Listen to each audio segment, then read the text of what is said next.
आइए शुरुआत करते हैं।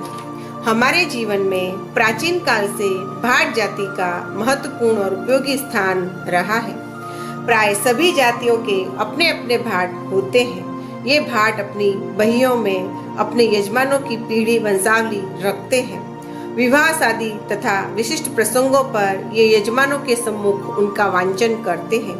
वह नया नामांकन करते हैं, वह नेक चार प्राप्त करते हैं।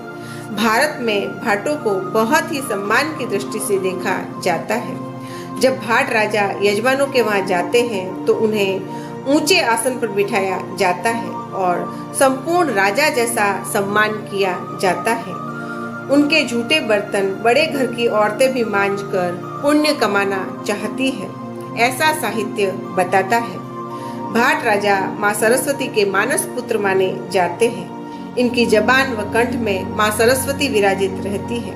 वह माँ सरस्वती की कृपा इन पर सदैव बनी रहती है। भाट राजा जो बहियां लिखते हैं वह यजमानों के वहां जाकर गाते हैं, उसे पितृ पुराण कहते हैं। दूसरे पुराण जैसे भागवत पुराण, शिव महापुराण आदि तो कहीं भी मिल सकते हैं, लेकिन हमारा पितृ पुराण सिर्फ हमारे भाट राजा के पास ही होता है। शास्त्र बताते हैं कि हमारे आंगन में आकर भाट राजा जब पितृ पुराण का वांचन करते हैं तब हमारे पितृ देवता प्रसन्न होते हैं और उनकी कृपा व आशीर्वाद हमें मिलते हैं। अलग अलग समाज के भाट राजा भी अलग अलग होते हैं व उनका हमारे जीवन में महत्वपूर्ण स्थान होता है। भाट शब्द संस्कृत के भट्ट शब्द का अपभ्रंश है। विविध जातियों की वंशावली लिखना इनका काम होता है। वंशावलियां लिखने और सुनाने की वृत्ति को अंगीकार करने के बदले में भेंट, पूजा, सम्मान, त्याग, दान आदि ग्रहण करते हैं। यह एक गायक जाति होती है और यह जाति वाक चातुर्यता में निपुण होती है। अपने यजमानों का इतिहास व पीढ़ियों का लेखा जोखा रखती है। भाट 3 तरह के होते हैं। सबसे पहले ब्रह्म भाट, यह अपनी उत्पत्ति ब्रह्मा के पुत्र कवि से मानते हैं। दूसरे हैं वादी भाट, ये अपनी उत्पत्ति राजपूतों से मानते हैं और राजपूत जातियों के वंशों का यश व इतिहास लिखते हैं।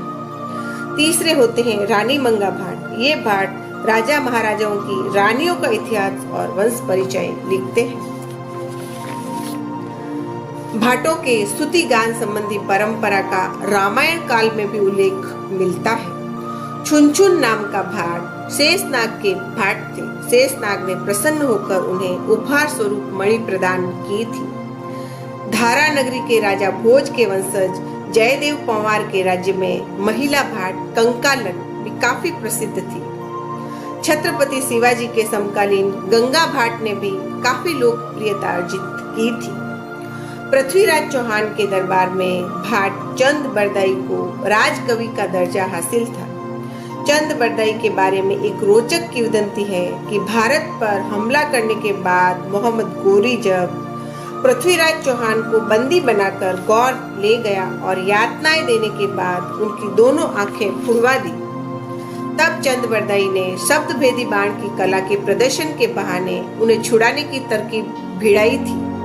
पृथ्वीराज चौहान की इस कला का कायल होने पर मोहम्मद गोरी और उपस्थित दरबारी जब हर्ष ध्वनि करने लगे, तभी चंद बरदाई ने मौका देखकर गौरी के सिंहासन की स्थिति का दोहे के रूप में संकेत करते हुए पृथ्वीराज को कहा, 4 बांस 24 गज अंगुल अष्ट प्रमाण, तेही ऊपर सुल्तान है मत चूके चौहान।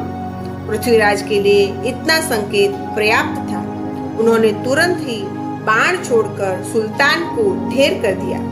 दुश्मनों के हाथ नहीं लगने देने के लिए चंद बरदाई ने पहले पृथ्वीराज को मारा और फिर स्वयं आत्महत्या कर ली। इस तरह राजपूती आन बान और शान की रक्षा की।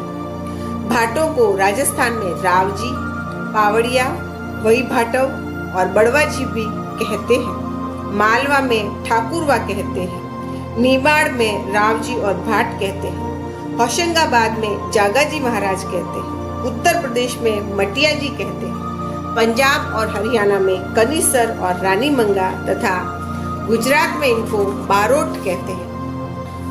विभिन्न समुदायों में अलग अलग गोत्रों के अलग अलग भाट भी हो सकते हैं। यहाँ तक कि भाटों के भी अपने भाट होते हैं। ये भाट अपनी पोथियां या बहियों में विभिन्न समुदायों के वंश वृक्ष, निवास स्थान, परंपरा, खेत, खेत की दिशा, मकान, जमीन, कुएं, बावड़ी आदि छोटी से छोटी लेकिन महत्वपूर्ण जानकारियां रखे हुए हैं। एक भाट ज्यादातर एक ही कुल या गांव के इतिहास के बारे में जानकारी रखता है।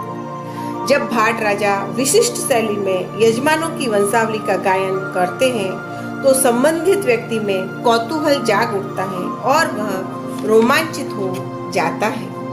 भाट समुदाय के लोग अब अपनी इस कला को सहेजने के लिए आधुनिक तकनीक कंप्यूटर का इस्तेमाल कर रहे हैं। हिंदू जातियों के भाट अपने यजमान के पूरे खानदान का वंशावली का ब्यौरा अपने पास रखते हैं, जिनकी अपनी एक लिपि होती है। जब भी इनके यजमानों के यहाँ कोई उत्सव होता है तो इन भाटों को मनुहार पूर्वक बुलाया जाता है। तब विरदावली वंचवाई जाती है तथा यथासंभव दक्षिणा देकर उन्हें विदा किया जाता है। एक भाट की विरदावली ये साबित करती है कि उसके यजमान की 7 पीढ़ियां दोष रहित है या दोष सहित है, और यह वर कन्या के विवाह में बहुत अहम होता है ताकि एक निर्दोष कुल में रिश्ता किया जा सके।